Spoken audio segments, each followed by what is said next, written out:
All right, Travis Argue, Chair, call the virtual state plumbing board meeting of sorry, I'm all Twitter-pated, I'm in person, of August 18th, 2022 to order at 9:30.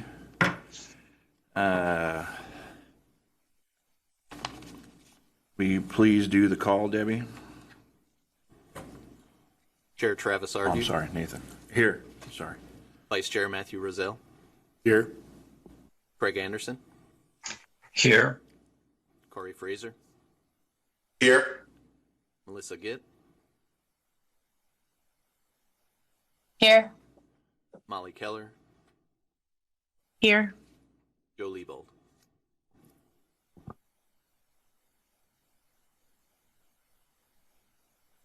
Joe Lebold.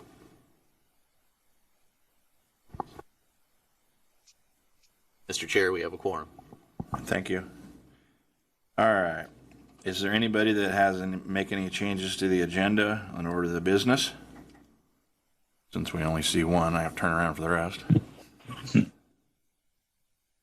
All right. Seeing none, I chair argue rule the agenda of the order of business approved as published. Is there any changes to the draft minutes? No. Okay, hearing none, I chair argue rule the draft minutes of June 16th final. The next date of our meeting is scheduled for October 20th, 2022. All right. Ian, there's public comment today, correct? Yes, thank you, Mr. Chair. Ian Paik, analyst with the division. We received a request for general public comment. Bruce Robbins and Heather Beaver. Okay. Would you like to come up? Bruce Robbins is my name, and I'm chairman of Area 2 Apprenticeship Trust here in Salem. Area 1 being Portland and Area 2 being Salem. And did I turn that on? Okay. And basically, we try to keep compliance with all regulations and rules. And in the last year or two, there's been quite an increase in, what do you call it, when they come out and check the plumbing work and what have you. It's called compliance. Compliance, yes. And so we're trying to keep in compliance. And some of the issues that our shop owners have been questioned on is a water heater installed by an apprentice. Now, we have training. In order to get that rating, they go through up to 800 hours of training before they're issued that. On the general water heater license that you offer, there's an 8-hour class on video. Is that correct, Andy, on that? For the record, Andy Skinner. Yeah, that is for the WHI license. It is an 8-hour correspondence course that the division provides. Yes.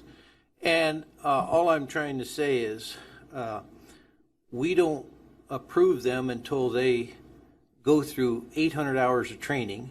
And it's not all 800 hours of training water heaters. Our water heater section is probably 25, 30 hours, but it exceeds the state training. And then they go over it with servicing. They go over with stuff like recirculating pumps and stuff that is not, I believe, on the water heater training through the state. And so I look at that our system is way above the training that the state offers on an 8-hour video class on that. And so some of our compliance has gave several shops warnings on the minor label. So I guess the minor label guy, I don't remember her name, Andy, do you remember? Kimberly. For the record, Kimberly. I guess she has said that the installer has to sign it, but he has to be a journeyman plumber. Okay, well, but I guess with the water heater license, they can use that license, and they're not a journeyman plumber. So there's a little bit of a gray area there. Our concern is we're trying to follow Boley. I sent them a letter. They called me back, says, we don't want to give it in between the plumbing board and the apprentices. You talk to the plumbing board, but we want to remain silent. Their decision will stand. But the Boley requires us to have phase supervision for each phase. Water heaters is a phase 1 that we train, like I say, quite a few hours on. And we believe our course is above the state training for that. And I'm trying to figure out some kind of a workable thing because several of the shops have been getting warnings that their apprentice is not a journeyman plumber through this gal. And it's just an area we're trying to figure out. It's a gray area. We're trying to figure out how we can take care of it for the industry. We're trying to do the best we can and, concerned about compliance for our members. And I wanted to run it off of you people as kind of some brainstorming what we could do on this. Could we issue the test? Could we issue your test to our apprentices? Could we, I don't know. I'm open up for grounds on what you would think would be wise, but we have, several apprenticeship programs and we're plumbers teaching this. Our instructors are licensed plumbers. And so we're just trying to figure out what we can do to make a better mousetrap. And wanted your advice or what you think would be helpful. Well, this is the first I've heard of it, so not going to make a decision right here. Yes. We can look into what your your question is and have smarter people than me even talk about it. I think that it would be something that the board would probably want to discuss in depth, because if we alter anything to do with the apprenticeship agreements or our licensing agreements, you're using a water heater installer as a reference. But these apprentices, is that all they're doing is water heater installing? Okay, so this is only something that's going to come about them every once in a while. And everybody that does this type of work, are they past the early stages of their apprenticeship? Is this something that contractors are being very diligent about? Or is it something that they're trying to use in an early stage of an apprenticeship? It's an early stage in apprenticeship. We teach the service, the maintenance, the art of installing is what we're trying to produce a premium plumber. Mm-hmm. And so now the shop says, okay, hey, I've got a water heater. You have a phase supervision, and you have a log book. Okay, I've been out with you on 2 or 3. I want you to go do this, and then they'll sneak over and check it. The issue that came up was the apprentice put his agreement number for the apprentice on that. Mm-hmm. And he is not a plumber. According to the gal up in Portland, but the water heater installers with this package are not plumbers either, and they can use their because they have a license, and that's what I'm trying to say to you. If you have a water heater installer's license, you're allowed to install water heaters. Correct. On residential, right? Right. If you don't have, and if you aren't further enough along with, if you're not having a journeyman with you as an apprentice, you're working on your own. That's kind of what I gather you're doing, right? Well, no, phase supervision is after they've completed with a higher grade and completed the course, the water heater course, they are approved to do that on their own as long as they are within 15 minutes by phone, and they have a log book, and their journeyman would inspect it. But they were putting down their apprentice agreement number, and that's what triggered this with. Okay. Well, I'm not familiar enough right now, like I said earlier. Yeah. No, I understand. It's just, I appreciate you coming in and talking to us, and we will look into it, and we'll we talk about what their we options can. are. We just got, they've been getting some warnings from the compliance. There's a lot more compliance people out there. Mm-hmm. And I have nothing against that. I think it's a good thing. Mm-hmm. But in fact, as far as I'm concerned, I think Oregon is one of the top 5 states for the toughest, best plumbing in the United States. Yep. Kind of a funny thing, my second year apprentice, his wife got a big job in Texas, moved to Texas, and immediately made him a supervisor. And I go, what? Yeah, I can't believe it. These guys are, everything they do is just Bruce, you roll in your grave. But it shows that our teaching and our schooling is good, and that's what we're trying to do. We're not trying to bow anything or do it, but you know, our guys are getting 800 hours of training in that for that first phase, and the guys are taking the class at 8 hours. To me, there's a big difference there, and I'm just wondering what But there is very much a technicality here, though. Yeah. So it's that's something that you can't cross over without having. Could you let our office know your findings when you? We will. Yeah. I think that's something we can do, or we'll just talk. Very good. I'm not going I sure to appreciate commit to anything right now, so let me discuss it with some folks no here. problem. I appreciate you guys' time, and thank you. All right, thank you.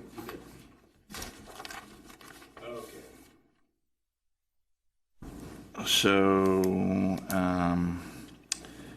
next we have consent orders with Kathy. Hi, Kathy. Good morning, Chair Argue and Vice-chair Rozzell and other members of the board. For the record, I'm Kathy Rowell, contested case representative with the division. Before the board is a summary of consent orders recently negotiated by the division on the board's behalf for settlement prior to hearing. We have entered into 2 consent agreements since our last board meeting. All settlements, including the amount owed and suspended civil penalties, fall within the guidelines on the penalty matrix and contain standard conditions. Board action is required on these 2 cases. The summaries of these orders are included in your chart, in a chart in your packet, and we've also provided copies of these 2 consent orders in your packets today. So I'm going to go through those 2 consent orders briefly. All the cases are fairly standard. I'm available to answer any questions that you have regarding these actions. And again, board approval or denial of these consent orders is now required. You can choose to approve or deny the agreements as a whole or take action on each agreement separately if you choose. So as you see in your chart, there are 2 consent orders. They are related cases, B&M Mechanical LLC and William Billy Figara. And the facts of these 2 cases, company connected a walk-in tub to a drain and water supply lines in Milwaukee. And for the company, the violations were no plumbing contractor's license, allowing unlicensed plumbing, and no plumbing permit. The assessed amount of penalties was $6,000, imposed was $750, and suspended $5,250. And then for Mr. William Billy Figara, same facts, walk-in tub.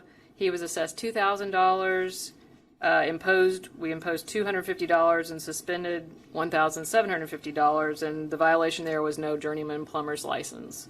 So again, a board vote is required on these 2 orders. All right, thank you. Matt, you want to make a motion? Sure. So I move to issue the final orders adopting the proposed orders of the 2 cases listed. Okay, there's been a motion made. Is there any discussion in the board? No. No? Okay. Sorry, guys, I have to turn around and see. With no discussion, motion has been made. Let's take a vote. Debbie, will you call the roll, please? Oh, sorry. Joe Lebold, Aye. Molly Keller, Aye. Melissa Gitt, Aye. Corey Frazier, Aye. Craig Anderson, Aye. Vice Chair Matthew Rozzell, Aye. Chair Argue. Aye. Motion passes unanimously. Thank you. Thank you very much. Also, briefly before the board, we have 8 default orders today, and there is also a chart in your packet. It's a 2-page chart. There are several related cases in this packet. I will briefly go through those. There is the related cases in Kaiser of Black Hawk Plumbing, LLC, doing business as Mr. Reuter of Salem and Christopher Nathan, I guess it's Mickles, installing a water heater. So for Black Hawk Plumbing, the violations were allowing unlicensed plumbing and no plumbing permit. The penalty assessed is $3,000. For Christopher Nathan Mickles, no journeyman plumber license. Penalty assessed $2,000. The next case is Northwest Infrastructure, LLC in Portland. Installed and tested potable water supply, allowed unlicensed plumbing. Penalty assessed $2,000. The next case is Northwest Custom Concepts, where they installed and altered potable water pipes and installed drain pipe in Myrtle Point. No plumbing contractor license, allowing unlicensed plumbing work, no plumbing permit. Penalty assessed $6,000. The next two cases are also related cases. William Coberly and Flip It Right Construction in Salem. Installation of PEX hot and cold water supply lines. The violations allowing unlicensed individual to perform plumbing installations. No plumbing contractor license, allowing unlicensed plumbing work, no plumbing permit. For Mr. Coberly, the violation amount was $2,000. For Flip It Right Construction, the penalty assessed was $6,000. And finally, the last two cases are also related cases out of Portland from July 2021. I don't know if I can fully pronounce the individual's name, but I'm going to attempt it. Vladimir Shevchenko and Proud Build Construction, LLC. The violations installing a bathtub, drain pipe, PX hot and cold water lines with a mixer valve and plumbing vent. For Mr. Shevchenko, no journeyman plumber's license, violation amount $2,000. And for the company itself, no plumbing contractor's license, allowing unlicensed plumbing, no plumbing permit, violation amount $6,000. Again, no board action is required on these orders, but we just wanted to let the board know about it because they're new since the last meeting. So thank y'all very much. All right, thank you, Kathy.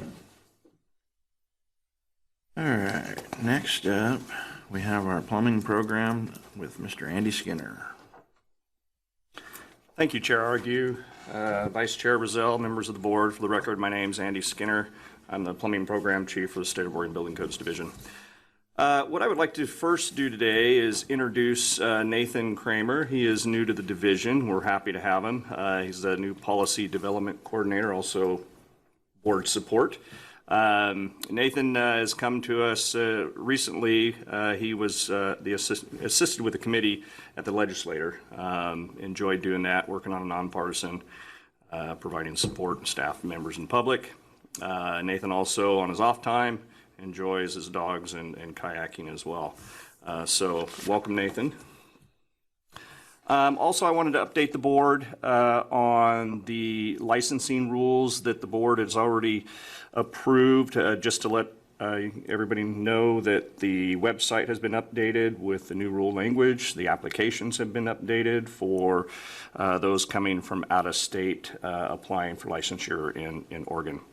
Also, there is a new technical bulletin on our website about utilities, kind of the demarcations of utilities, scope, and then some licensing information on that bulletin as well. You'll find that in the BCD News, What's New, if you're interested in looking that up. It's been helpful. We've gotten some good feedback from jurisdictions on that. It's kind of helped them navigate through some of those difficulties on utilities outside the building. Also, I would like to put out a solicitation for CE committee members. We're kind of getting low on CE committee members. And if anybody's interested in getting on the continuing education committee, you can contact myself. And we'd be happy to have you. We're still doing hybrid there, so you can do it virtually if you'd like. Takes a little bit of time, about every other month. So if anybody's interested in the Continuing Education Committee, please contact the Building Codes Division or myself. And that's all I have for the board today. Any questions?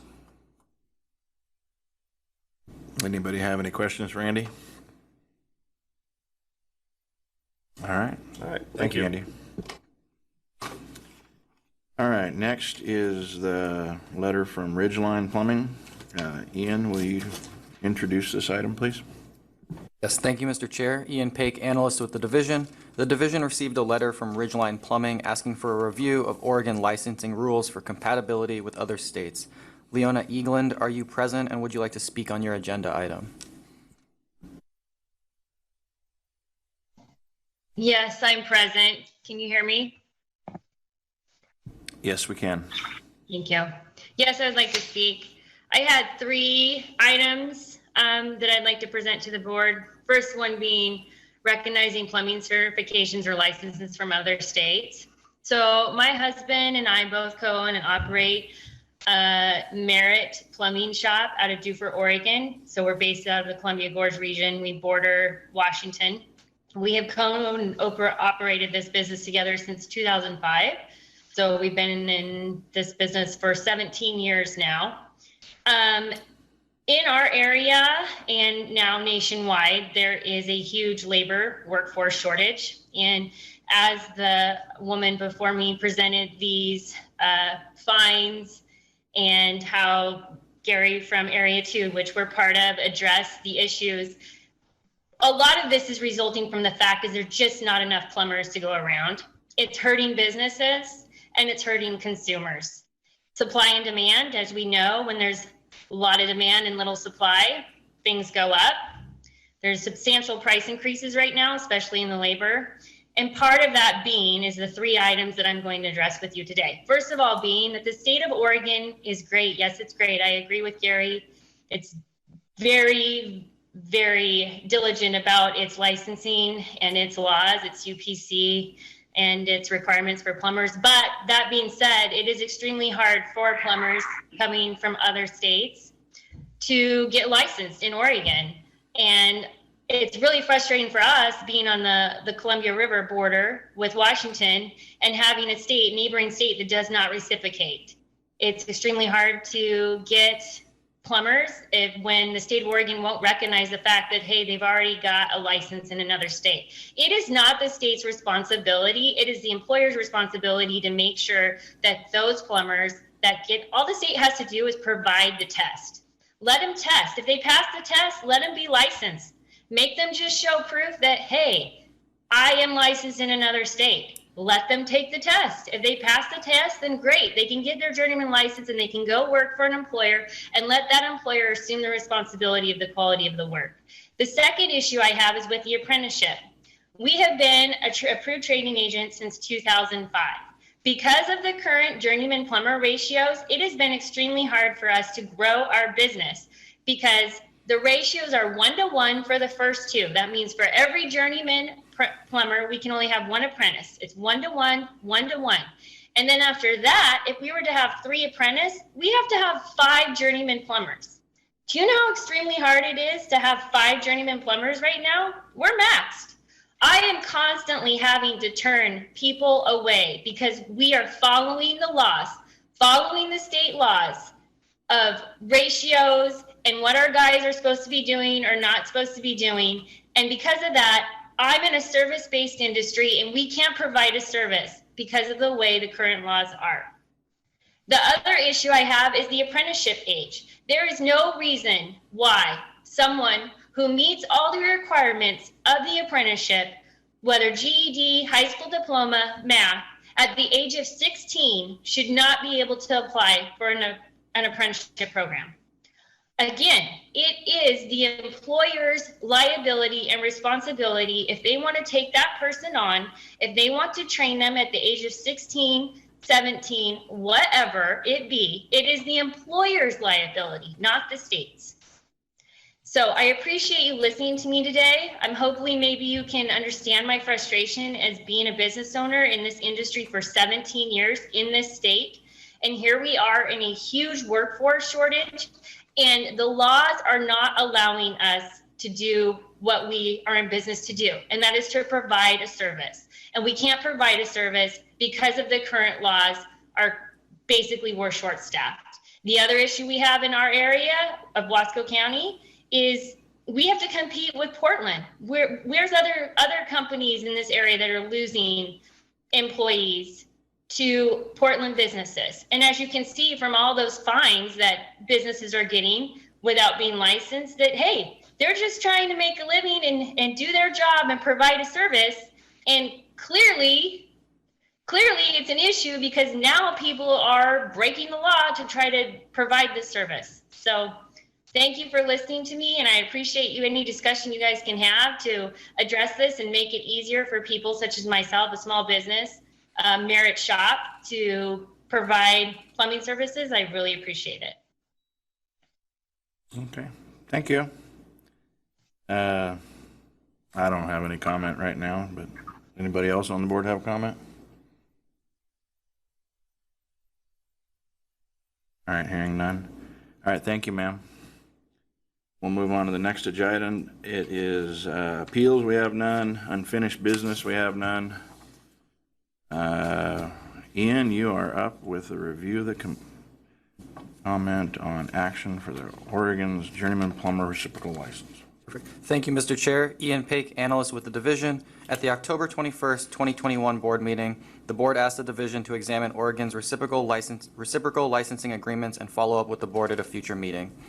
The division is granted authority to create reciprocal licensing agreements in ORS 670.380, and the division has adopted OARs 918-030-0045 and 918-695-0110 to further guide its reciprocal licensing agreement authorization process.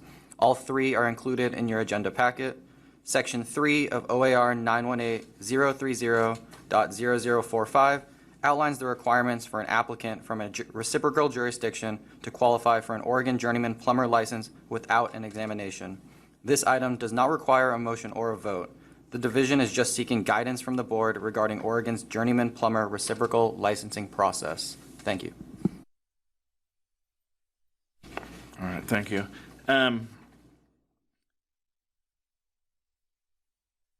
For this situation, it's a pretty complex review of everybody trying to meet everybody's standards on our state. I think at this time, it would probably be wise to just kind of go with status quo as what we've been doing for the time being. I don't really want to stir up a hornet's nest. Anyway, is there anybody else in the board that would have any comments on this situation?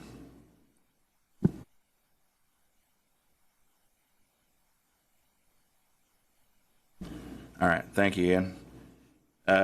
Next, we're going to review of approval for committee recommendations for new and continuing education. Again with you, Ian. Thank you, Mr. Chair. Ian Paik, analyst with the division. In July, the committee reviewed 8 applications from 3 organizations. 6 courses were recommended for approval. 2 instructors were also recommended for approval. The applicants are outlined in the matrix included in your board packet. This item will require a motion to approve, amend, or deny the committee's recommendation. All right, thank you. Is there anybody that I'll make a motion if we want, but if anybody feels strongly about this one. All right, not seeing anybody that is, so I'll make a motion that to approve the committee's recommendation for approval or denial of the courses and instructors. Motion's been made. Is there any discussion? No. Oh, okay. No discussion. Debbie, will you do the call? I'm sorry, Nathan. I'm a creature of habit, man. It's been 9 years, buddy. So, will you please do the roll, please? Joe Lebold, Aye. Molly Keller, Aye. Melissa Gitt, Aye. Corey Frazier, Aye. Craig Anderson, Aye. Vice-chair Rozzell, Aye. Chair Argue. Aye. The motion passes unanimously. All right, thank you. There is no announcements, so the next is the adjournment. It is adjourned at 10 o'clock even. Thank you, folks.